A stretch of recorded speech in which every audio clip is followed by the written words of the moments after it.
कल आपका टेस्ट है, इसी के चलते आज आपका एक रिवीजन क्लास रखा गया है। उम्मीद है आप सारी बातों को पहले पढ़ लिए होंगे और जो भी भूल चूक या जो भी आप भूल गए होंगे वो आपको याद आ जाएगा क्लास के दौरान धीरे धीरे ना। तो हिरण्य संहिता कुछ इस प्रकार शुरू होता है कि यह एक संवादात्मक ग्रंथ है राजा चंद्रकपाली जी और महर्षि गिरंड के बीच में, राइट। तो यहाँ पे पहले मैं ग्रंथ की अ, चलो मैं साथ साथ ही बता देता हूँ ना। तो यह एक संवादात्मक ग्रंथ है राजा चंद्रकपाली जी के और महर्षि गिरंड के बीच। तो राजा चंद्रकपाली जी अपनी इच्छा लेकर के पहुंचते हैं महर्षि गिरंड के पास। क्या बोलते हैं कि ये जो घटस्थ योग है ना, जो घटस्थ योग है, और घटस्थ योग को क्या बताया गया, यह क्या है, तत्व ज्ञान का साधन है। तत्व ज्ञान अगर कोई प्राप्त करना चाहता है तो उसको घटस्थ योग अगर वो करेगा तो उसको तत्व ज्ञान की प्राप्ति हो जाएगी। यही बात ध्यान रखिए। हठ प्रदीपिका में हठ योग का उद्देश्य क्या बताया गया है, कोई भी बता दे। तो राजयोग की राजयोग प्राप्ति। की प्राप्ति। बढ़िया, राजयोग की प्राप्ति। लेकिन यहाँ पे अगर घटस्थ योग का उद्देश्य पूछेगा तो यहाँ पे राजयोग नहीं होगा, यहाँ पे तत्व ज्ञान होगा, क्योंकि ये बात पहले ही बता दिया गया। और आपको ये बात ध्यान होगा कि जब आप अ, हम लोग प्राणायाम वाला चीज पढ़ते हैं ना, तो बताया गया ना कि जब मलाकुलासु नाड़ीषु, जब आपकी नाड़ियां मलों से व्याप्त हैं तो कैसे प्राणायाम सिद्ध होगा, और जब प्राणायाम ही सिद्ध नहीं होगा तो तत्व ज्ञान कुतः भवे, तत्व ज्ञान कैसे होगा।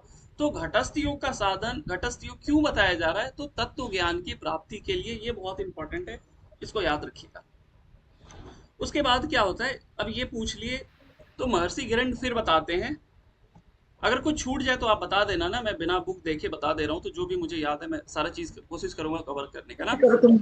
तो फिर हाँ, आप साथ साथ बुक को पलटते रहिएगा ना, पीडीएफ हो, अगर कुछ छूट जाए तो आप बता देना मुझे। उसके बाद फिर महर्षि गिरंड उनको बताते हैं कि आप तो बहुत अच्छा प्रश्न किए, हाँ साधु साधु महाबाहो, ये जो तुम प्रश्न पूछे हो मैं इसकी प्रशंसा करता हूँ ना। उसके बाद फिर बोलते हैं, महर्षि गिरण दो प्रकार के कर्म की चर्चा करते हैं ना, सुकृत और दुष्कृत कर्म। तो ये बात याद रखिएगा कि ये पहले प्रकरण में ही मिल जाता है ना, सुकृत और दुष्कृत कर्म की चर्चा पहले प्रकरण में मिल जाती है। और यही सुकृत और दुष्कृत कर्म के चलते मनुष्य का पुनर्जन्म होता है ना, जिस प्रकार का कर्म रहेगा उसके हिसाब से उस योनि में जन्म लेता है। यहाँ पे ये सीधा सीधा महर्षि गिरंड बता रहे हैं राजा चंद्र कपाली जी को, ठीक है। उसके बाद ये बताते हैं सप्त साधन ना, जब ये घटस्थ योग पूछे थे तो ये बोलते हैं कि उस घटस्थ योग को जानने के लिए 7 साधन बताए गए ना, सप्त साधन। और ये सप्त साधन किसी चीज से प्राप्त होंगे ना, जैसे सप्त साधन के लिए ये बात बताते हैं कि सटकर्म से आपको शोधन होगा, सटकर्म से शरीर का शोधन होगा। दूसरा, आसनेन भवे दृढ़म, आसन से दृढ़ता आएगी। प्रत्याहार सॉरी मुद्रा या स्थिरता, चाहे वह ना, मुद्रा से स्थिरता आएगी। प्रत्याहार धीरता, प्रत्याहार से धीरता आएगी। उसके बाद प्राणायाम से लघुता आएगी। ध्यान से प्रत्यक्ष करेंगे, जिसके बारे में कल हम लोग ने बहुत डिटेल से पढ़ा, क्या प्रत्यक्ष है ना, वहां पे मैंने समझाया था। तो ध्यान से किसी चीज का प्रत्यक्ष कर लेते हैं और समाधि से निर्लिप्तता आ जाती है। और यही 7 चीज, ये 7 साधन जो है ना, आई मीन 7 अंग, यहाँ पे सप्तांग 7 अंगों की चर्चा मिलती है। हठ प्रदीपिका में हम लोग ने चतुरांग 4 अंगों की चर्चा पढ़ी थी, यहाँ पे 7 अंगों की चर्चा मिलती है। और यही 7 अंग को 7 प्रकरण में बांटा गया है। जैसे अगर हम लोग हठ प्रदीपिका पढ़ते हैं ना, तो वहां पे चैप्टर को उपदेश बोला गया है, यहाँ पे चैप्टर्स को प्रकरण बोला गया। और यही 7 ना, षटकर्म पहला प्रकरण हो गया, आसन दूसरा प्रकरण हो गया, मुद्रा तीसरा हो गया, प्रत्याहार चौथा हो गया, प्राणायाम पांचवा हो गया, ध्यान छठा हो गया और समाधि सातवां हो गया। यही 7 प्रकरण है, ओके। उसके बाद तो ये मैंने महर्षि गिरण ने बता दिया ना कि सठ कर्म शोधनम च आसनेन भवे दृढ़, बता दिया इन इनसे इस चीज की प्राप्ति होगी। उसके बाद पहला प्रकरण शुरू होता है सटकर्म के बारे में। तो सटकर्म मतलब सट मतलब 6, तो 6 कर्म। अब इसका सीक्वेंस इंपॉर्टेंट है, ये क्वेश्चन मैंने आपको पहले टेस्ट में दिया था ना। हठ प्रदीपिका और गेरंड संहिता में सटकर्म में एक ही डिफरेंस है। हठ प्रदीपिका में हम लोगों ने क्या देखा था, धौतिर वस्तिस तथा नीति, त्राटक नौली कपाल भाती।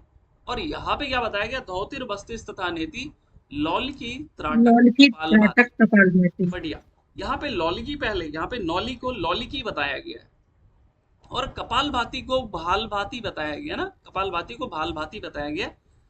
और हठ प्रदीपिका में त्राटक पहले आती है, नौली बाद में आती है। घिरण संहिता में नौली पहले आ जाती है, त्राटक बाद में आ जाती है। तो अगर कोई लिख रहे हैं तो इसको लिख लीजिए ना, धौतिर बस्तिस तथा नेति लौली की त्राटक कपाल भाती।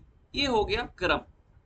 अब महर्षि घिरण सबसे पहले सठ कर्म के पहले अंग, पहले कर्म की धोती की बात करते हैं ना। तो धोतिर के लिए आप बोलते हैं धोतिर चतुर्विधा ना, यह 4 प्रकार की है। अगर डायरेक्ट धोती पूछा जाएगा तो धोती 4 प्रकार, ये याद रखिएगा। कौन कौन से? तो सबसे पहले बोलते हैं अंत धोती, दंत दंत धोती, धोती, हृदय धोती, और हृदय धोती, मूल शोधन। मूल शोधन ना, ये 4 बता दिए। उसके बाद फिर अंत धोती में भी बताते हैं कि ये भी 4 प्रकार का है। तो वात्सार, वारीसार, बालिसार, अग्निसार, हाँ इसको बहिष्कृत। अग्निसार भी कहते हैं, और फिर बहिष्कृत ना। जी सर। अब सबसे पहले वात्सार की चर्चा हम लोग करते हैं। तो वात्सार देखिए, मैं थोड़ा जल्दी जल्दी बोलूंगा क्योंकि ये ऑलरेडी आपको मैंने 2 बार पढ़ा दिया, एक बार टेस्ट हो गया, तो यहाँ मैं जल्दी जल्दी बोलूंगा।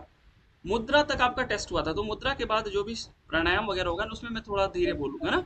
ओके, तो वात्सार धोती के लिए क्या बोले, देखिए अगर आप क्लास नहीं भी किए होंगे ना, अगर आप बहुत ध्यान से सुनोगे तो आपको हर एक बात समझ में आ जाएगी, यकीन मानिए।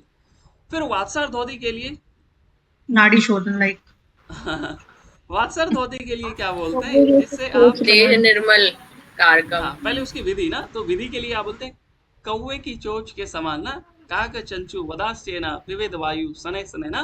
तो कौवे की चोंच बना करके वायु का पान करना है, और फिर उसको पेट में चालन करना है।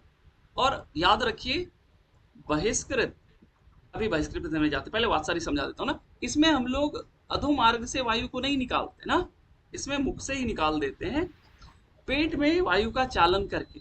ठीक है, ये वात्सार धौती की विधि मैंने अभी बताई। क्या किए, वायु का पान किए कौवे की तरह चोंच बना करके, और फिर उसको मुख से बाहर निकाल दिए ना। ये हो गई वात्सार धौती। इसका लाभ, इसका फल क्या बताया गया, एक तो बोल दिया गया है देह निर्मल ना, सर्व रोग क्षय, सभी रोगों का क्षय होता है, सर्व रोग क्षयम करम, और देह निर्मल करता है ना, देह निर्मल कारकम। तो ये हो गया वात्सार। दूसरा होता है वारीसार। वारीसार को हम लोग संख प्रक्षालन या लघु संख प्रक्षालन, पूर्ण संख प्रक्षालन और संख प्रक्षालन एक ही बात है। तो वात्सार हो गया, वारीसार। अब वारीसार धोती के लिए क्या बातें बताई गई है कि आकंठे पिबे द्वारी ना, आप क्या करो, कंठ तक पानी पी लो, और उसको क्या करो, अधो मार्ग से, आप अपने गुदा मार्ग से उस पानी को निकाल दो। अब ये सुनने में थोड़ा डिफिकल्ट लगता है कि कोई कैसे पानी पिएगा, अधो मार्ग से कैसे निकालेगा। तो स्वामी सत्यानंद सरस्वती जी ने एक टेक्निक यहाँ पे इजाद की ना, तो वो स्वामी सत्यानंद सरस्वती जी यहाँ पे संघ प्रक्षालन विधि को समझाते हैं। तो वो बोलते हैं कि अगर तुम इन 5 आसनों को सीक्वेंस में करोगे तो वो पानी बहुत आराम से आपके इंटेस्टाइन, गैस्ट्रो इंटेस्टाइनल ट्रैक से होता हुआ आपके अधोमार्ग से निकल जाएगा। और उस 5 आसन को एक सीक्वेंस में करना है। सबसे पहले ताड़ासन, फिर त्रिएक ताड़ासन, फिर कटी चक्रासन, फिर त्रिएक भुजंगासन, और फिर उदराकर्षण करना है। और इस 5 का सीक्वेंस आता है, बहुत बार आ चुका है, आप प्रीवियस ईयर से फेमिलियर हैं तो आपको पता होगा। और इसको इसी वारीसार धौती को स्वामी सत्यानंद सरस्वती जी संख प्रक्षालन कहते हैं, राइट। और ये भी बातें वहां पे बताई गई कि संघ प्रक्षालन से शरीर का कायाकल्प हो जाता है ना। तो संघ प्रक्षालन धौती जो है आपके अंत धौती का पार्ट है। तो 2 हम लोगों ने डिस्कस कर लिया, वात्सार, वारीसार। अब बात कर इसका वारीसार का फल क्या बताया गया। तो एक तो बोल दिया गया देव देहम भवे ध्रुवम ना, आपका जो शरीर है वो देवताओं के समान हो जाता है। दूसरा एक वारीसार धौती का फल मैंने बहुत इंपॉर्टेंट बताया था, यहाँ पे क्वेश्चन भी दिया था मैंने, याद है किसी को? कायाकल्प। अदर देन कायाकल्प, ये तो मैंने बता दिया। वात पित्त कफ नहीं, यहाँ पे वात पित्त ऐसा करके कुछ नहीं मिला होता ना। सर देह निर्मल कारकम। सर जठर अग्नि प्रदीप्त, यस, सर्व रोग क्षय। ये बात तो सभी ने बता दिया। देखिए एक बात मैंने कॉमन बताई थी, अंत धौती का 4 बताया, वातसार, वारीसार, वहनीसार, बहिष्कृत। पहले वाले को छोड़ दें तो ये बचे हुए 3, वारीसार, वहनीसार, बहिष्कृत में तीनों में क्या बताया गया, देव देहम भवे ध्रुवम। देव देहम। हाँ, तीनों में जो फल बताया गया देवताओं के समान हो जाता है। ये हो गया वारीसार धौती। तीसरा अग्निसार के लिए क्या बोला गया है, नाभि ग्रंथि मेरु पृष्ठे शतवारम चौकारयेत। आप अपने नाभि को मेरु पृष्ठ में 100 बार ना सटाने के लिए कहा गया है। यही अग्निसार धौती हो गई। अग्निसार बोलिए, वहनीसार। तो याद रखिए, जो टेक्स्ट बुक आपके पास जो पीडीएफ मौजूद है उसके हिंदी व्याख्या में 100 बार नहीं लिखा है, लेकिन अगर उसके इंग्लिश वाली बुक देखेंगे तो वहां पे लिखा हुआ है, श्लोक में लिखा हुआ है शतवारम, लेकिन हिंदी वाले में मिसप्रिंट हो गया, छूट गया किसी कारणवश। तो ये याद रखिएगा, ये क्वेश्चन मैंने दिया भी था और ये इस बार जो पेपर कैंसिल हुआ था उसमें भी आया था ना, 100 बार के इस अभ्यास को करने के लिए कहा गया। तो अग्निसार क्रिया या वहनीसार, तो ये भी अंतर्धौती का पार्ट है। और चौथा बोल दिया गया बहिष्कृत। बहिष्कृत के लिए क्या बोला गया है इसको समझिए। बहिष्कृत के लिए क्या बोला गया है कि आप नाभि प्रयत्न पानी में खड़े होंगे ना, उसके बाद आप अपने शक्ति नाड़ी का विसर्जन करेंगे। शक्ति नाड़ी का सेंस यहाँ पे आप अपने रेक्टम से समझिएगा ना। शक्ति नाड़ी मतलब यहाँ पे रेक्टम, लार गुदा प्रदेश की सफाई से संबंधित है आपकी बहिष्कृत धौती ना। तो यहाँ पे क्या बोला गया है, इस अभ्यास में भी जैसा वात्सार में किया था ना, काक चंचू वदाश्य न पिबेद वायु शनै शनै, उसी प्रकार आप यहाँ पे भी कौवे की तरह चोंच बना करके वायु का पान करेंगे और उसको अर्धयाम तक, जब तक एक याम में मैंने बताया था 3 घंटे होते हैं, तो जब तक आप वायु को पेट में अर्धयाम, 3 घंटे एक याम हो गया तो अर्धयाम 1.5 घंटे हो गया, तो जब तक आप 1.5 घंटे, अगर आप कुछ कर नहीं रहे तो आप अपना कैमरा को ऑन रखिए ना, ये क्लास थोड़ा ज्यादा इंटरेक्टिंग लगेगा। हाँ, और वो आपको अवेयर भी रखेगा कि आप क्लास में ध्यान से सुन रहे हैं ना। कुछ नहीं कर रहे तो कैमरा को ऑन रखिए। अगर आप, ये एक्चुअली में बहुत काफी इंपॉर्टेंट होगा, अगर आप एक एक बात को सुनेंगे ना, यकीन मानिए बहुत लाभ मिलेगा। लेकिन अगर आप कैमरा ऑफ करके अगर किसी और काम में एंगेज रहेंगे तो आपका बहुत चीज थोड़ा मिस हो जाएगा ना। ओके, फिर यहाँ बहिष्कृत में क्या बोला है कि यहाँ पे भी कौवे की तरह चोंच आप बनाएंगे, वायु का पान करेंगे और यहाँ पे क्या करेंगे, अधो मार्ग से आप अपने गुदा प्रदेश से उस वायु को निकाल देंगे। वार्तासार में क्या था, हम लोग ने वायु को पेट में चालन किया और मुख से ही बाहर निकाल दिया। लेकिन जब हम लोग बहिष्कृत की बात करते हैं तो यहाँ पे वायु का तो पान किए कौवे की तरह चोंच करके, लेकिन अधो मार्ग से। ये एक विधि हो गई। दूसरी प्रक्षालन विधि बताई गई है बहिष्कृत में ही। तो एक तो ये हो गया, प्रक्षालन विधि में क्या बताया गया कि आप क्या करो, वायु नाभि प्रयत्न पानी में खड़े हो जाओ और आप अपने रेक्टम को बाहर निकाल दें। आप अपने लार्ज इंटेस्टाइन को, बस्ती प्रदेश को शरीर से बाहर, जिसको शक्ति नाड़ी वहां पे लिखा गया, उसको निकाल दीजिए। और ये तभी करने के लिए कहा गया है जब तक आप वायु को पेट में 1.5 घंटे तक रख पाए। अगर नहीं रख पाए तो उस चीज को वापस, उस चीज का अभ्यास करना ही नहीं है। और ऐसा क्यों बोला गया, क्योंकि जब आप उस रेक्टम को वापस पुल करेंगे ना, तो उसके लिए वैक्यूम तो होना चाहिए ना वहां पे। मान लीजिए आपने निकाल दिया, अब पेट में आप उसको खींच ही नहीं पाएंगे तो उसको समेटेंगे कैसे। इसलिए बोला गया कि आप जब तक पेट में रोक के रखें। अब आपने उसको निकाल दिया, अब जब आपने उसको प्रक्षालन कर लिया, आपने अपने इंटेस्टाइन को वॉश कर लिया, अब क्या करेंगे, उसको सक करके वापस से अंदर की ओर ले आएंगे। यही हो गई आपकी बहिष्कृत धौती। इसका एक लाभ मैंने बताया था ना, वही सेम तीनों में, देव देहम भवे ध्रुवम, राइट, देवताओं के समान शरीर हो जाता है। ये हो गए आपके 4 अंत धौती के पार्ट, वातसार, वारीसार, वहनीसार, बहिष्कृत। अब आते हैं अंत धौती के बाद दंत धौती में। तो दंत धौती 5 प्रकार की ना, 5 प्रकार की बताई गई है। कौन कौन, दंत मूल, जिह्वा मूल, कर्णरंध्र 2 या और कपाल रंध्र। देखिए, अगर आप, मैं बोल रहा हूं आपको ये चीजें आ रही है, आपको पता है, तो समझो कि आपको ये षटकर्म पढ़ने की जरूरत नहीं है। फिर आप वही चीज पढ़ना जहां आप अटक रहे हो, जहां मैं बोल रहा हूँ आपको पता ही नहीं चल रहा मैं क्या बोल रहा हूँ, तो आप वही चीज को स्टडी करना, राइट। तो इससे क्या होगा, आपका टाइम काफी बच जाएगा।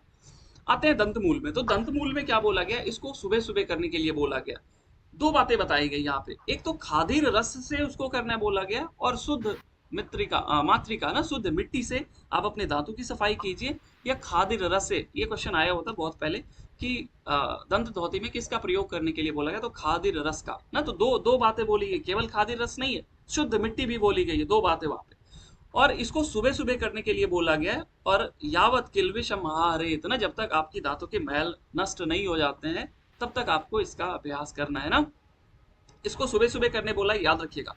फिर जेवा मूल के लिए क्या बोला गया, इसको करने से आपकी जीभ की लंबाई बढ़ती है और इसको सुबह और शाम ना रवै उदय के चौ अस्तके सुबह और शाम करने के लिए जीवा शोधन को करने के लिए कहा गया, जिससे क्या होती है आपकी जीव की लंबाई बढ़ जाती है। और इसका एक इंपॉर्टेंट लाभ बताया गया था ना वहां पे, याद है किसी को? कफ दोष। कफ दोष, बहुत बढ़िया। कफ दोष ना, अभी ये पहला कफ दोष वाला मिला, आगे मिलते जाएगा तो याद करते चलिएगा। ये कफ दोष हो गया। दंतमूल, जीवामूल, कर्णरंध्र के लिए क्या, हाँ जीवामूल के लिए 3 उंगली भी बोली गई, एक तर्जनी बोल दिया गया, एक मध्यमा बोल दिया गया, एक अनामिका, ये 3 उंगलियां बोल दी गया। बढ़िया पूजा जी, एक स्टार्टिंग से बेंड कर लीजिए, एक एंड से बेंड कर लीजिए। और यही दोनों को क्यों बेंड कर ले? क्योंकि एक उदय के समय आपको करना है, एक अस्त के समय, तो 3 उंगलियां बच गई, तो 3 उंगलियों से आप क्या करेंगे? जीवा शोधन करेंगे, राइट। तो याद रखिए ये 3 उंगली होगी। ये तो हो गई जीवामूल। फिर आ गया कर्णरंध्र। कर्णरंध्र के लिए 2 उंगलियां बताई गई है ना, एक तो आपकी तर्जनी बोल दिया गया, एक अनामिका बोल दिया, तर्जनी अनामिका। ये 2 उंगलियों से क्या करना है? आपको कान की सफाई करनी है। और इसका फल क्या बोला? सर यस, नाद सुनाई दे। हाँ नाद। एक क्वेश्चन था, ये जो कफ रोग के बारे में बताया है, एक बार ये बता दीजिए, ये जिह्वा शोधन धोती में क्या बताया है इसका लाभ कफ रोग से जो बताया है आपने? कफ दोष का नाश करता है ना। अगर मान लीजिए आपके कोई आपके शरीर में कोई ऐसी बीमारी है ना जो कि कफ दोष के बढ़ने से ना होता है ना, ये 3 त्रिदोष के इम्बैलेंस होने से, अगर कोई बीमारी है जो आपके कफ दोष बढ़ जाने से हो गए हैं, तो उसको ये नष्ट करेगा, ऐसे समझिए इस बात को ना। और ये होता है ना कफ दोष, आप कभी कभी देखते हैं कि मॉर्निंग में उठते बहुत ज्यादा खराश हो गया ना, तो आप जब जीवा शोधन करेंगे तो उसको नष्ट करेगा, उसको थोड़ा कम कर देगा, तो आपके त्रिदोष सम हो जाएंगे ना। तो कहीं पे अगर कफ दिखे तो आप ऐसे समझो, कफ पित्त दिखे तो आप वैसे समझना, एक ही बात है। कफ दोष नाश में बोलूं तो आप ये मत समझना कि कफ दोष को ही नाश कर देगा, नहीं। त्रिदोष नाश नहीं होते, वो बैलेंस होते हैं ना। आपके बीमार कब होते हो? जब आपके त्रिदोष इम्बैलेंस हो जाते हैं, राइट। तो कभी मैं नाश बोलूं तो ऐसा मत समझिएगा कि वो नष्ट कर देगा, नहीं, उसको बैलेंस करेगा। ये अंडरस्टूड हो, यही समझ में आना चाहिए, कोई और अर्थ इसका आप लोग मत लगाइएगा ना। तो ये हो गया दंतमूल, हो गई जीवामूल। कर्णरंध्र में 2 उंगली, अनामिका और तर्जनी, इसका अभ्यास करना है, जिससे आपको विशेष नाद की अनुभूति होती है। उसके बाद कपाल रंध्र बोला गया ना। कर्णरंध्र में वैसा कुछ लाभ नहीं, केवल नाद की अनुभूति होती है।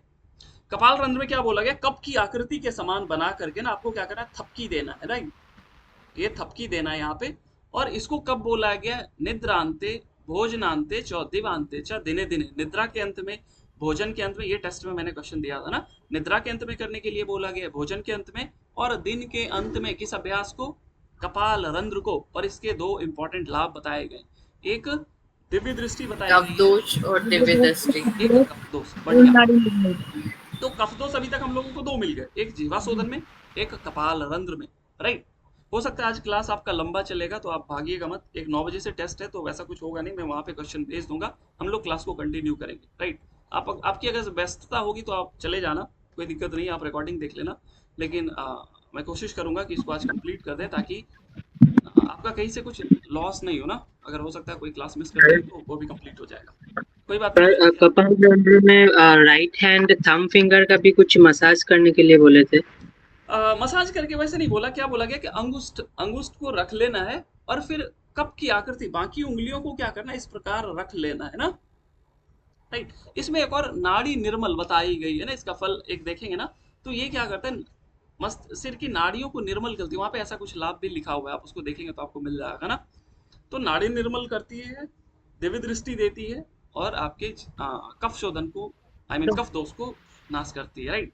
तो ये हो गए आपके दंत धौती का पाठ खत्म हो गया। तो अंत धौती, वातसार, वारीसार, वहनीसार, बहिष्कृत, दंत धौती, दंतमूल, जीवामूल, कर्णरंध्र, कपाल रंध्र। कर्णरंध्र 2 हैं, तो याद रखिए ये 5 हो गए। तीसरा आता है अंत धौती, दंत धौती, हृद धौती।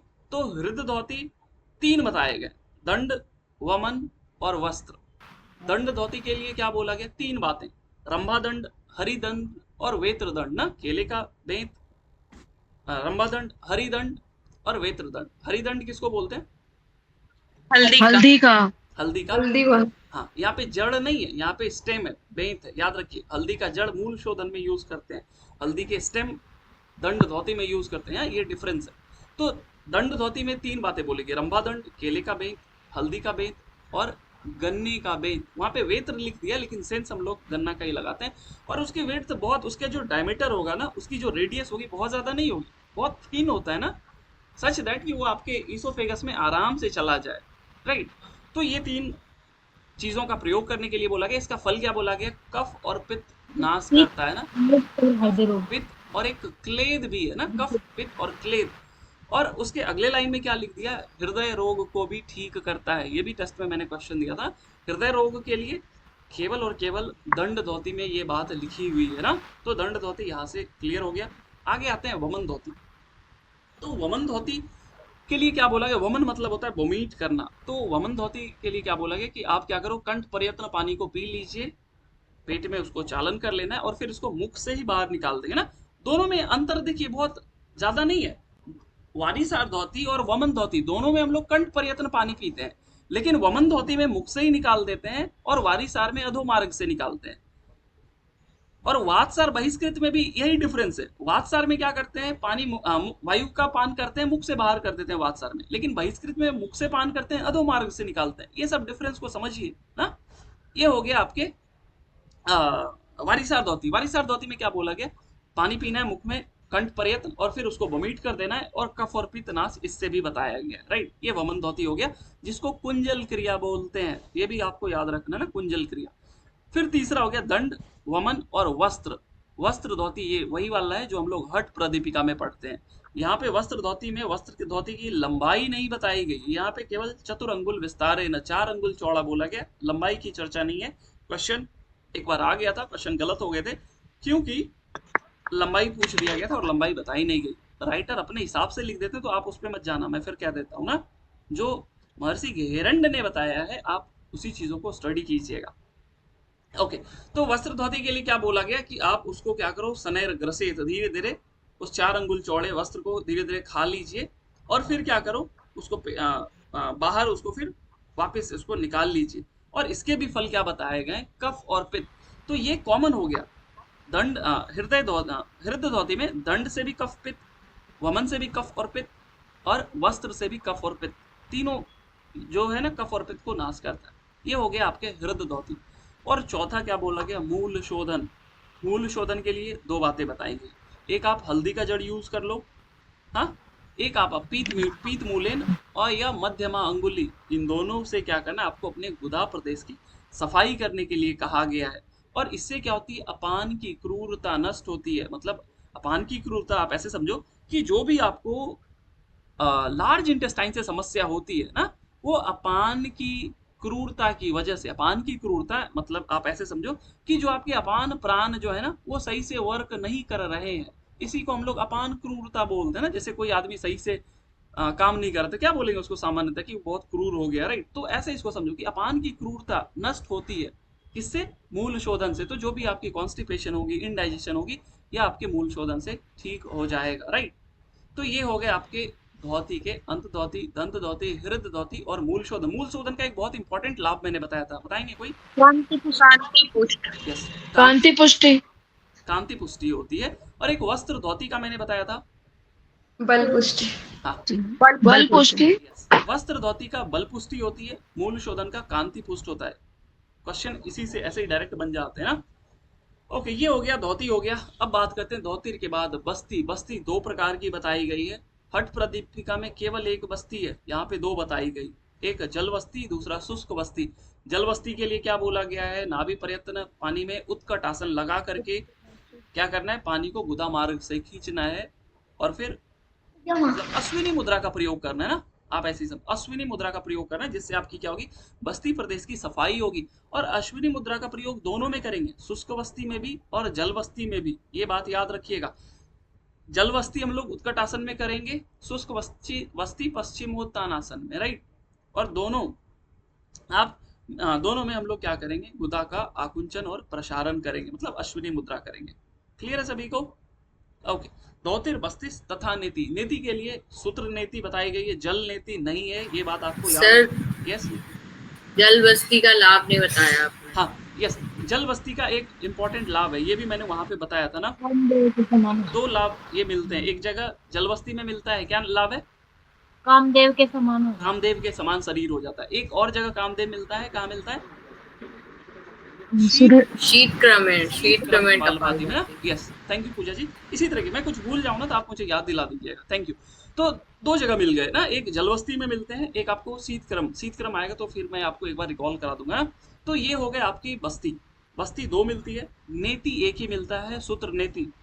जल नेति की कोई चर्चा किसी टेक्स्ट में नहीं मिलती, अगर कोई कहे भी तो उसको मानना नहीं है, महर्षि गेरंड ने नहीं बताया। हाँ, अभी के टाइम पीरियड पे जल बस्ती काफी फेमस है, हम लोग उस पर नहीं जाएंगे, आपके सिलेबस में गेरंड संहिता लिखा हुआ है, ये बात याद रखिए, राइट। तो धोतिर बस्तीस तथा नेति, नेति के लिए क्या बोला गया, वितस्तिमानम ना, 9 इंचेस लंबा सूत्र लेना है और नासा नाले प्रवेश है, नासिका द्वार में उसको प्रवेश कराएंगे और मुखा निर्गम में मुख से उसको बाहर निकालेंगे और आप अपने नासिका प्रदेश की सफाई करेंगे। इसका फल क्या बताया गया है, 3 लाभ इसमें बताया गया ना। एक आपकी दिव्य दृष्टि बताई गई है जो बहुत इंपॉर्टेंट है, एक आपका कफ दोष भी बताया गया इसमें, और दिव्य दृष्टि, खेचरी सिद्धि, खेचरी की सिद्धि। तो 3 बातें बहुत इंपॉर्टेंट है। खेचरी सिद्धि बहुत पहले पूछा गया था, अभी हाल फिलहाल में कफ दोष भी पूछा गया था ना। तो कफ दोष, दिव्य दृष्टि, दिव्य दृष्टि से क्वेश्चन इस बार आए थे कि किसका लाभ दिव्य दृष्टि नहीं बताया गया ना, तो ये याद रखिएगा, दिव्य दृष्टि 2 जगह मिली, एक कपाल रंध्र, एक नेति क्रिया में मिली, आगे मिलेंगी तो मैं आपको बता दूंगा। और ये 3 हो गए ना, दिव्य दृष्टि, नेति की मैं बात कर रहा हूँ, दिव्य दृष्टि, कफ दोष और एक खेचरी सिद्धि, ये नेति का फल हो गया। तो धौतिर बस्तीस तथा नेति। अब बात करते हैं लौली की। लौली की, नौली भी एक प्रकार की ही बताई गई है, उस पर आप बिल्कुल चर्चा मत करना, वाम और नौली क्या है, दक्षिण नौली क्या है, मध्यमा नौली क्या है, इस पे बिल्कुल नहीं पढ़ेंगे ना, ग्रंथाकार ने अपने हिसाब से भले बता दिया, आप यहाँ पे नहीं पढ़ेंगे। तो नौली के लिए क्या बोल दिया गया, बस आप पेट को घुमाने के लिए कहा गया है ना, जिससे आपकी जठराग्नि बढ़ती है, बस, इसके अलावा यहाँ पे कुछ नहीं। तो और लौली की बताया गया, नौली को लौली की बताया गया ना, तो धौतिर बस्तीस तथा नेति, लौली की। फिर त्राटक के लिए क्या बोला गया है, अचल दृष्टि ना, बिना दृष्टि को मिलाए हुए सूक्ष्म, शांभवी सिद्धि, हाँ आ रहा हूँ उस पे, जी सर। सूक्ष्म वस्तु को देखना है अश्रु पर्यंत। और ये क्वेश्चन आया था पिछले दिसंबर में जो पेपर हुआ था ना, कि त्राटक से संबंधित क्या है, तो अश्रु प्रयत्न, आंसू गिरने तक आपको इसका अभ्यास करने के लिए कहा गया, और अचल दृष्टि के साथ सूक्ष्म लक्ष्य को देखने के लिए कहा गया है। और जब आप ये करते हैं तो एक तो इसकी सांभवी की सिद्धि बताई गई है, इसके अलावा नेत्र रोग भी इसमें बताया गया ना, नेत्र रोग भी दूर करता है, राइट, ओके। और ये बात याद रखिएगा, काफी इंपॉर्टेंट है ना ये दोनों बात। तो धौतिर बस्तीस तथा नेति, त्राटक हो गई, धौतिर बस्तीस तथा नेति। सर त्राटक में दिव्य दृष्टि बताई गई है क्या? हाँ, दिव्य दृष्टि में छोड़ दिया क्या? हाँ, सर कराया था, दिव्य दृष्टि भी बताई है। हाँ, दिव्य दृष्टि भी बताई है ना, सांभवी सिद्धि, दिव्य दृष्टि ना। तो दिव्य दृष्टि कहाँ कहाँ हो गई, देखिए 3 जगह हो गई, कपाल रंध्र में हो गई, नेति में हो गई, त्राटक में हो गई, राइट, ये याद रखिए, ये 3 हो गई दिव्य दृष्टि ना, ओके। तो त्राटक। अब बात करते हैं कपालभाति। कपालभाति के लिए क्या बोला गया, कपालभाति त्रिविधा प्रोक्ता, तो 3 प्रकार की, देखिए कपालभाति भी 3 है, दंड धौति भी 3 है और ध्यान भी 3 है। तो क्वेश्चन अगर ये बन जाए कि कौन सी त्रिविधा नहीं है, तो ध्यान से क्वेश्चन को पढ़िएगा ना। 3 प्रकार की ध्यान भी मिलती है, 3 प्रकार की कपालभाति भी मिलती है, 3 प्रकार की दंड धौति भी मिलती है। ये क्वेश्चन भी आपको हो सकता है मिल जाए कल ना, तो याद रखिएगा। आइए बात करते हैं कपालभाति की। तो कपालभाति 3 प्रकार की, वात क्रम, व्यूत क्रम और शीत क्रम। कपालभाति का मोटा मोटा लाभ कफ दोष बता दिया गया, पहले ही बता दिया जाता है ना कि कपालभाति कफ दोष। अब उसके बाद क्या बोल दिया गया कि कपालभाति करना कैसे। सबसे पहले वात क्रम। वात क्रम सिंपल नाड़ी शोधन, लेफ्ट से इनहेल, राइट से एक्सेल, राइट से इनहेल, लेफ्ट से एक्सेल, दैट्स इट, यही कपालभाति हो गई, वात क्रम कपालभाति।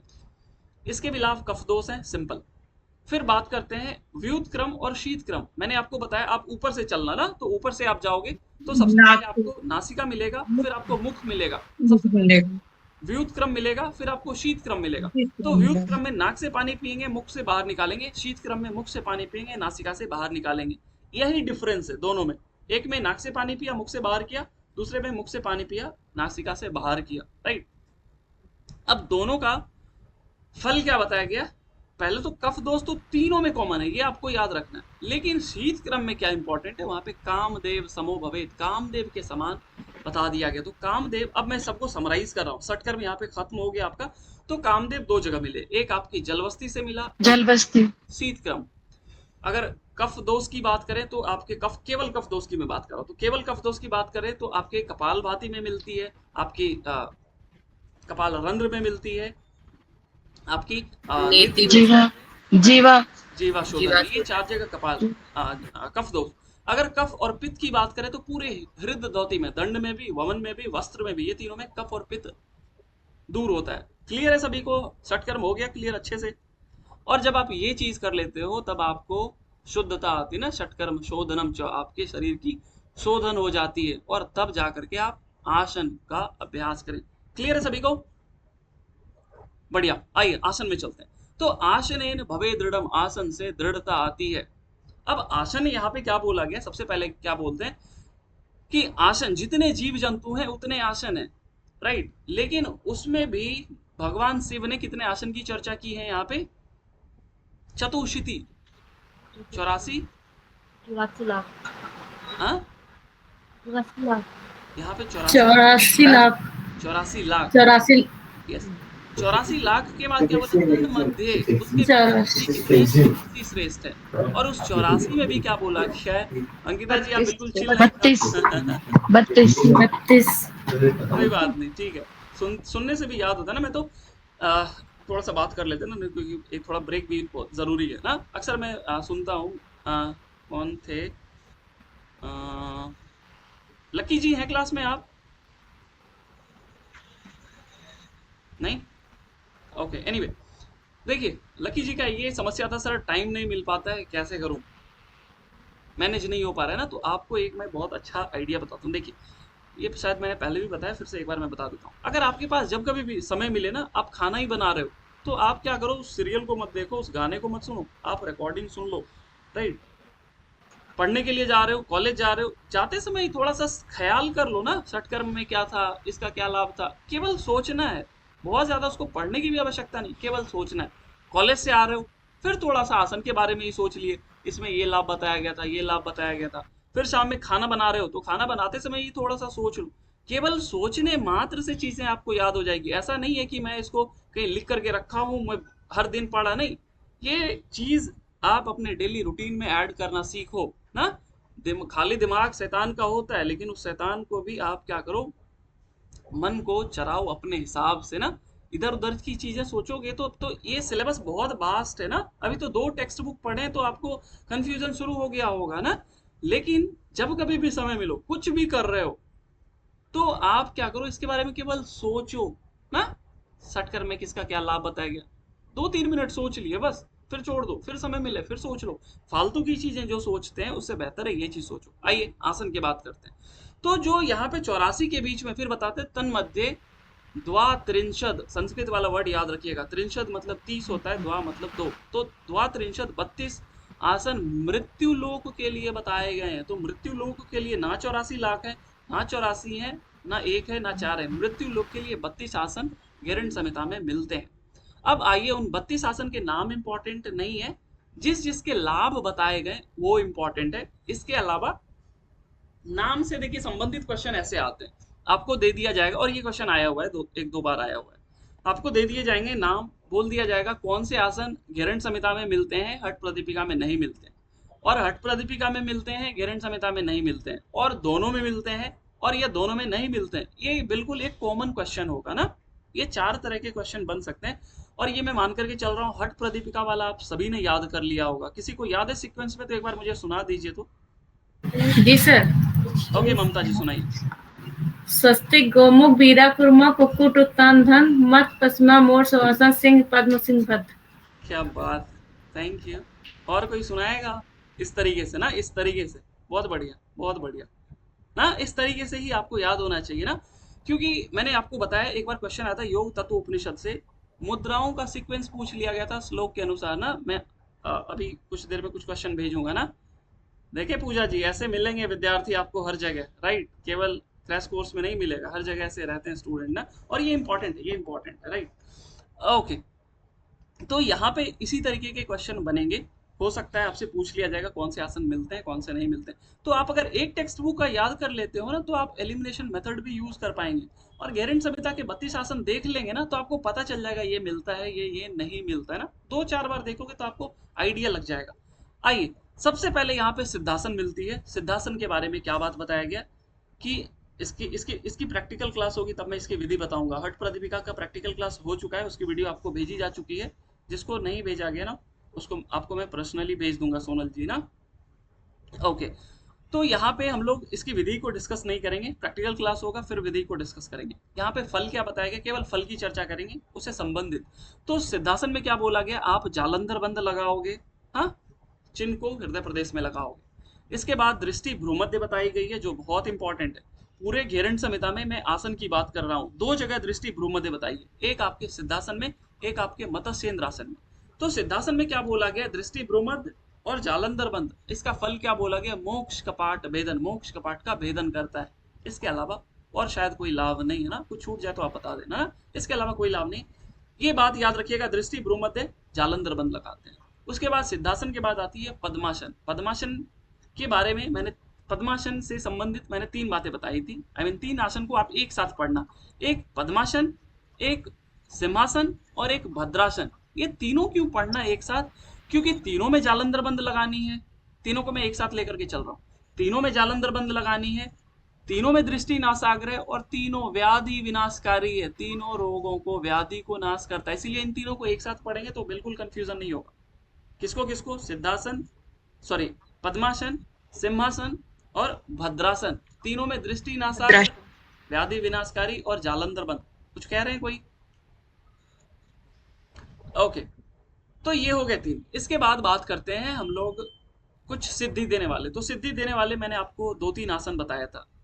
एक आपको, हाँ यस, एक आपको मुक्तासन, गोरक्षासन, यस, मुक्तासन, गोरक्षासन और एक वज्रासन। वज्रासन। मुक्तासन के लिए एक संस्कृत का वर्ड है ना, जल्दी से कोई सुना दे तो। समकाय शिरोग्रीवा। समकाय शिरोग्रीवा। हाँ, समकाय शिरोग्रीवम ना वहां पे लिखा हुआ है, और ये सिद्धि देने वाले, बात इतना सा सिंपल है। उसके बाद वज्रासन के लिए सीधा बता दी गई, सिद्धि देने वाले हैं। सिद्धि देने अब वाले। बात करते हैं एक गोरक्षासन की। ऑल्दो गोरक्षासन को हठ प्रदीपिका में भद्रासन ही कहा गया है ना, लेकिन यहाँ पे गोरक्षासन अलग है, राइट, यहाँ पे गोरक्षासन अलग है।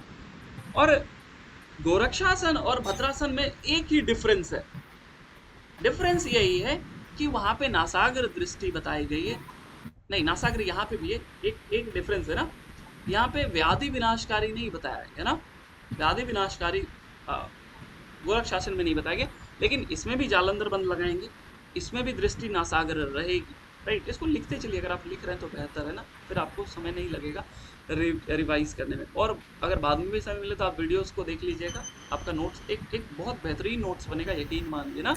फिर आपको बुक्स को पढ़ने की जरूरत नहीं होगी, केवल आप इस वीडियो को अगर सुन लोगे तो आपका घेरंड संहिता कंप्लीट हो जाएगा। ओके, उसके बाद बात करते हैं स्वस्तिकासन का। स्वस्तिकासन के लिए क्या बोला गया, ऋजुकाय समासीन। ये सबसे बहुत ज़्यादा इंपॉर्टेंट है ना। ये क्यों इंपॉर्टेंट है, मैं आपको इसका एक डेमो देता हूँ ना, मैं आपको एक क्वेश्चन भेजता हूँ ताकि आपको ये आइडिया लग जाए ना। ये क्वेश्चन ग्रुप चेक कीजिए, ग्रुप पे मैंने एक पिक्चर भेजा है ना, और ये प्रीवियस ईयर क्वेश्चन है जो मैंने अभी भेजा ना, वो प्रीवियस ईयर आया हुआ क्वेश्चन है। अब देखिए इसमें मजे की बात ये है कि अगर आप उस हिसाब से नहीं पढ़ के गए ना, जैसे मैंने आपको याद कराया कि एक उदयम जठरानलस है, एक जठर प्रदीप्तिम है और एक जनयति जठराग्नि है। अब देखिए आप सोचोगे मत्स्येंद्रासन भी जठराग्नि करता है, मयूरासन भी, एक इसमें छोड़ दिया ना, जठरानलस उदयम दिया, जठर प्रदीप्तिम दिया, लेकिन जनयति जठराग्नि नहीं दिया। अब वो जनयति जठराग्नि भी दे देता तो सोचिए कितना डिफिकल्ट होता क्वेश्चन। फिर आप सोचते कि अब राइट, तो इसी के लिए मैं ये सारी बातें आपको याद करा रहा हूँ। समकाय शिरोग्रीवम, ऋजुकाय शिरोग्रीवम, ऋजुकाय समासीना ना, ये बात याद करनी बहुत जरूरी है, राइट। ओके, ये इंपॉर्टेंट है, ये सारी बातें ना मैं इसलिए आपको याद कराता चल रहा हूँ ताकि आप वैसे सिचुएशन में बिल्कुल आराम से उत्तर दे सके ना। ओके, इसके बाद मैंने आपको बताया था कुछ और आसन के लाभ। एक आपके मुक्तासन हो गई, एक आपकी स्वस्तिकासन हो गया, एक आपकी कुर्मासन था। कुर्मासन में क्या लिखा हुआ था, ऋजुकाय, सॉरी ऋजुकाय शिरोग्रीव, हाँ ऋजुकाय शिरोग्रीवम ना। तो ये 3 है, इसको याद रखिएगा, इंपॉर्टेंट है। इसके बाद हम लोगों को एक मकरासन मिला था। मकरासन में जठराग्नि प्रदीप्त होती है, बताया गया था वहां पे, राइट। एक और बात, पूरे घेरंड संहिता में, मैं आसन की बात कर रहा हूँ ना, पूरे घेरंड संहिता में कुंडली जागरण केवल एकमात्र भुजंग आसन से बताया गया। भुजंगासन। भुजंग आसन Yes. ये इंपॉर्टेंट है, ये भी प्रीवियस आया हुआ क्वेश्चन है कि किस आसन से। यहाँ पे ना ही मत्स्येंद्र आसन बताया गया और ना ही किसी और आसन से, केवल और केवल भुजंग आसन से कुंडली जागरण बताया गया गेरिंड संहिता में।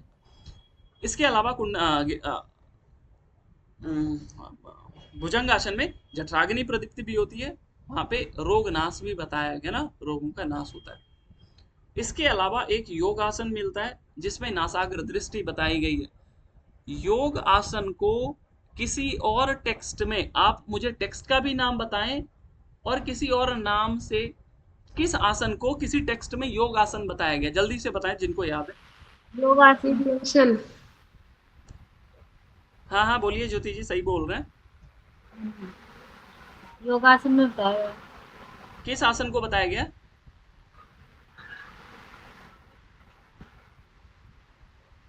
किसी को नहीं याद आ रहा है? अनुपम जी आप। सर कूर्मासन को कहा गया ना? कुर्म आसन को बताया गया। योग आसन किस टेक्स्ट में बताया गया? मैं आपको हट प्रदीपिका वाले प्रैक्टिकल क्लास में उस दिन बताया था। किसी को नहीं याद है? सोनिया जी, पूनम जी, क्या हो गया? उस दिन दिखाया था ना मैंने आपको उस प्रॉपर टेक्स्ट के नाम ना। चलिए मैं आपको हिंट देता हूँ, उस टेक्स्ट में योग के 15 अंगों की चर्चा मिलती है। तेजो बिंद उपनिषद। यही था ना तेजो बिंदु उपनिषद? नहीं जी याद सर। है? आप प्रैक्टिकल क्लास वाली वीडियोस देखिएगा, आपको मिल जाएगा ना। ओके, तो यहाँ पे योग आसन में नासाग्र दृष्टि बताई गई है, इसलिए ये इंपॉर्टेंट है ना। ओके, यहाँ पे आसन के बारे में और कुछ बचा नहीं है, कुछ बचा होगा तो आप उसको देख लीजिएगा, लेकिन मुझे नहीं लगता कुछ बचा है ना। इतना ही इसके लाभ बताए गए, बाकी इसमें बहुत सारे आसन है, उत्कट आसन है, संकट आसन है, बहुत सारे आसन बताए गए ना। उसको आप बस एक नजर डाल लीजिएगा, क्योंकि अन्य किसी के लाभ नहीं बताए गए थे। जितने आसन के लाभ बताए गए ना, मैं एक बार फिर से नाम बता देता हूँ। सिद्धासन के हैं, पद्मासन के हैं, सिंहासन के हैं, भद्रासन के हैं, गोरक्षासन के, योगासन के हैं, मकरासन के हैं, भुजंगासन के हैं, और किसी के नहीं ना। बाकी दृष्टि वगैरह है मत्स्येंद्र आसन में, तो उसके कोई लाभ नहीं, वो विधि में ही हो जाएगा, राइट। तो ये हो गई आसन। आसनेन भवे दृढ़म, आसन से दृढ़ता आती है, राइट। अब बात करते हैं मुद्रा की ना। ये 32 आसन है टोटल, एक दो बार नाम देखिएगा, आपको अच्छे से याद हो जाएगा। और याद भी नहीं आया तो इतना कम से कम हो जाएगा कि आप एलिमिनेट करके बहुत आराम से बना सको ना। ओके, तो ये हो गया आपकी आसन। अब बात करते हैं मुद्रा की। मुद्रा के बारे में महर्षि गेरिंड क्या बताते हैं कि मुद्रा को ऐसे समझो कि मुद्रा 25 तरह की बताएगी ना, 25 प्रकार की मुद्रा है। लेकिन इस मुद्रा में धारणा भी इंक्लूडेड है, बंध भी इंक्लूडेड है, और मुद्राएं स्वयं इंक्लूडेड। जिस हिसाब से क्वेश्चन पूछा जाए उस हिसाब से आप आंसर करिएगा। अगर पूछा जाएगा कि गेरिंड संहिता में कुल कितनी मुद्राएं हैं, तो आप बोलोगे 25। अगर आपसे पूछा जाएगा कुल कितने बंध की चर्चा है, तो आप बोलोगे 4। अगर आपसे पूछा जाएगा बंध और मुद्राओं को, सॉरी, बंध और धारणाओं को छोड़ करके कितनी मुद्राएं हैं, तो 16। ऐसे याद रखिए, 5 धारणा, 4 बंध और 16 मुद्राएं। आइए एक एक को हम लोग समझते हैं। सबसे पहले यहाँ पे हम लोग बंधों की बात कर लेते हैं ना। एक सेकंड, मेरा बैटरी डिस्चार्ज हो गया।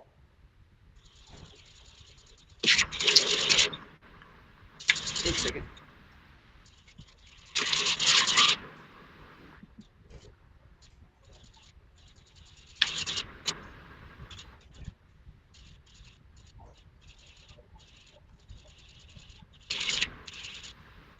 ओके, हाँ, सबसे पहले बंधों की बात करते हैं। तो बंधों में सबसे पहले मूल बंध की बात कर लेते हैं। मूल बंध के बारे में क्या बताया गया है? इससे एक सिद्धि मिलती है। कौन सी सिद्धि मिलती है? मारुत सिद्धि। मारुत सिद्धि। मैंने आपको ये बात बताया है और इसको बहुत स्ट्रिक्टली लीजिएगा। जहाँ कहीं भी, जैसे सांभवी सिद्धि हुई, खींचरी की सिद्धि हुई, मारुत सिद्धि हुई, विग्रह सिद्धि हुई, जो भी बिंदु सिद्धि हुई, समाधि सिद्धि हुई, ये सिद्धियां जहाँ जहाँ जिस भी मुद्राओं में, जिस भी बंधों में जहाँ जहाँ है, ये आपको बिल्कुल याद होने चाहिए ना। तो मारुत सिद्धि बताई गई है आपके मूल बंध से। मूल बंध के मूल बंध में एक और बात बताई गई है कि इसको कहाँ पे बोला गया। आप इसको वन में है ना, अरण्य में जा करके, वैसे ये उतना इम्पोर्टेंट नहीं है, बस उसमें आप मारुत सिद्धि ही याद रखिएगा कि मूल बंध का फल मारुत सिद्धि बताया गया ना। मूल बंध के बाद हम लोग बात करते हैं उड्डयन बंध का। उड्डयन बंध के लिए क्या बोला गया है कि एक तो हठ प्रदीपिका में भी जो बात मैंने बताई थी ना, और यहाँ पे भी क्या बात बताया था जो दोनों में कॉमन था? मृत्यु मातंग केसरी। मृत्यु मातंग केसरी और मुक्ति स्वभाव की भवेति। यस, मुक्ति मुक्ति स्वभाव 16 आधार। हाँ, मुक्ति स्वाभाविक। मुक्ति का मार्ग सरल हो जाता है। ये उद्यान बंद में, हठ प्रदीपिका में भी मिलता है, यहाँ पे भी मिलता है ना। ओके, ये बात हो गई आपकी उद्यान बंद की। उसके अलावा मूल बंद, उद्यान बंद, जालंधर बंद। जालंधर बंद के लिए भी जो बात हम लोग वहां देखते हैं ना, 16 आधार बंधनम ना, 16 आधार पर नियंत्रण होता है। यहाँ पे भी वही बात बताई गई जालंधर बंद के लिए। लेकिन जालंधर बंद में एक बात अलग है जो हठ प्रदीपिका में नहीं है। यहाँ पे 6 महीने की बात की गई ना, कि 6 महीने में आपको सिद्धि मिल जाती है। ये बहुत इंपॉर्टेंट है। जालंधर बंद की मैं बात कर रहा हूँ ना, जालंधर बंद में 6 मास में सिद्धि मिल जाती है। Very very important. इसके बाद महाबंद की बात करते हैं ना, तो महाबंद से एक इंपॉर्टेंट क्वेश्चन भी मैंने दिया था कि इससे सभी इच्छाएं आपकी पूर्ण हो जाती है ना, सभी आपकी मनोवांछित इच्छा जो भी रहती है वो पूर्ण हो जाती है। ये बहुत इंपॉर्टेंट है, इसको भी याद रखना है आप लोगों को। तो ये हो गए आपके बंद। इसके बाद पंच धारणा की बात कर लेते हैं। पंच सर धारणा जालंधर बंद लगाते हैं। किसमें? महाबंद में ना। हाँ, महाबंद में जालंधर बंद लगाते हैं, महाबंद। मूल बंद भी लगाते हैं ना। और मूल बंद भी लगा। बात नहीं करेंगे, केवल जो लाभ है ना उसी की चर्चा करेंगे।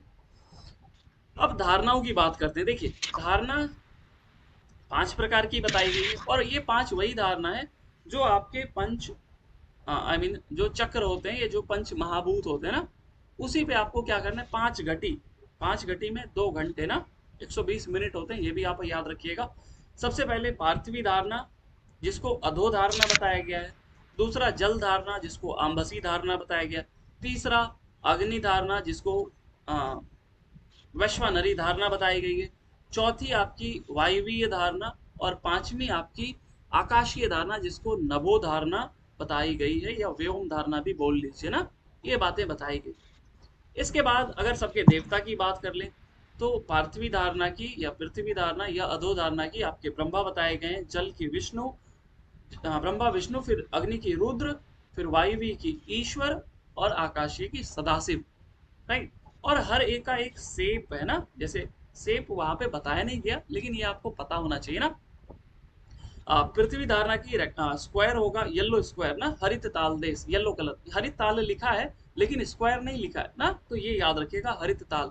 फिर जल धारणा के लिए क्या बताया गया, शंख इंदु ना, शंख इंदु, और इसके सदृश ना, इसको आप ऐसा समझो ना कि शंख के समान जैसे सफेद होता है ना, उसी प्रकार आम्बसी धारणा का कलर जो है सफेद बताया गया, और इसका शेप नहीं बताया गया, लेकिन यह अर्धचंद्र होता है ना, अर्धचंद्राकार इसका शेप होता है।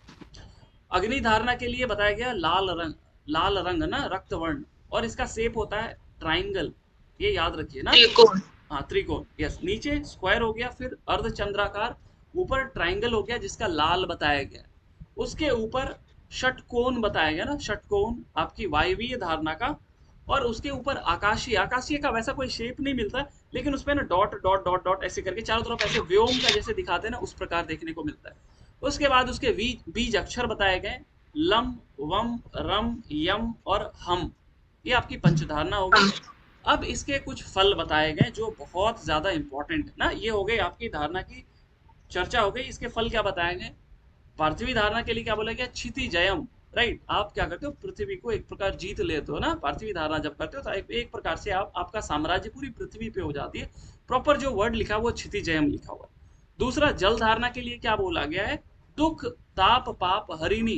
राइट, आपको दुख ताप जो भी आपके शारीरिक ताप होते हैं, आपकी ताप 3 प्रकार का होता है ना, जो कष्ट होते हैं ना, दुख 3 प्रकार के होते हैं, आदि दैविक, आदि भौतिक, ऐसे करके हम लोग पढ़ते हैं ना, तो ये भी नष्ट हो जाते हैं। प्रॉपर जो वर्ड है वही आप याद करेंगे तो ज्यादा बेहतर ना, दुख ताप पाप हरिणी। फिर अग्नि के लिए क्या बोला गया, काल गंभीर भीत हरिणी ना, आपके काल का जो भय होता है वो नष्ट हो जाता है। तो अग्नि हो गई। वायवीय के लिए क्या बोला, वायवीय के लिए वैसा कुछ नहीं बोला गया, वायवीय के लिए ये बातें बताई गई, और ये सभी के लिए कॉमन है। जैसे पृथ्वी के लिए हो गया तो पृथ्वी पे जय हो गया। जल के लिए क्या बोला गया कि आप कभी जल में नहीं डूबेंगे, तो ये कॉमन है, ये आप वैसे भी अपने विवेक से समझ जाओगे। राइट, लेकिन दुख ताप पाप हरिणी ये इंपॉर्टेंट। फिर अग्नि या वैश्वानरी धारणा का, अग्नि में आप जलोगे नहीं, सिंपल सा लाभ है।